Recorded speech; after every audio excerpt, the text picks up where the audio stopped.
Hi, I'm Ethan Stafford, and I'll be going over some of the findings I found for email expectations across two generations.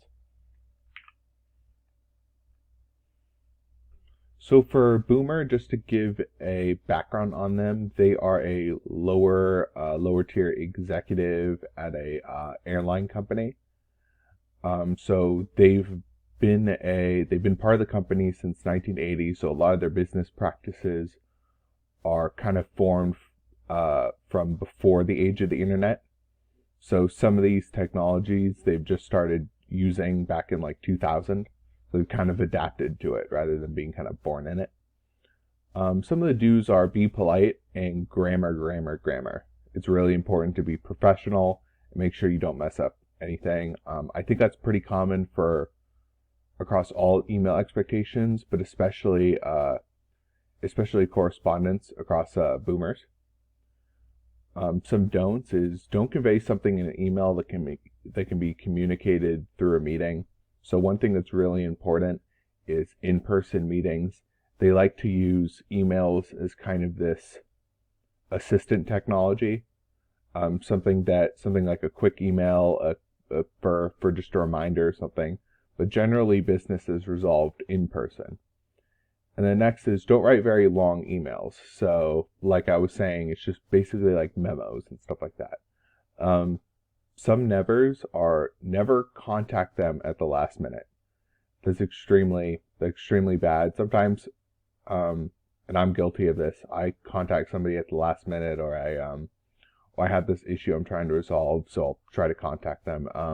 That is something that generally boomers do not like. They like to resolve stuff in person at the job site.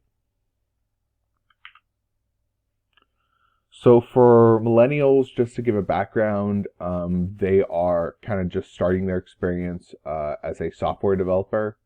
So they're currently working for a startup in San Francisco.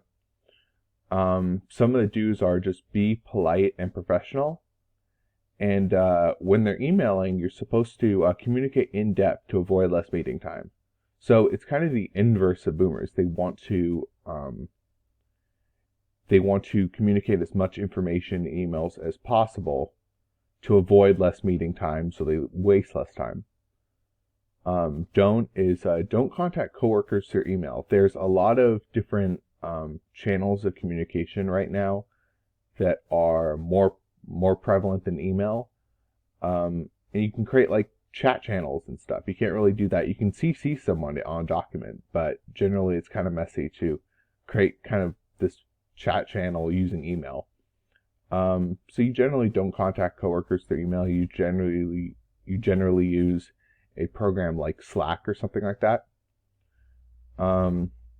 Nevers. Never overuse email when other methods of communication would work better.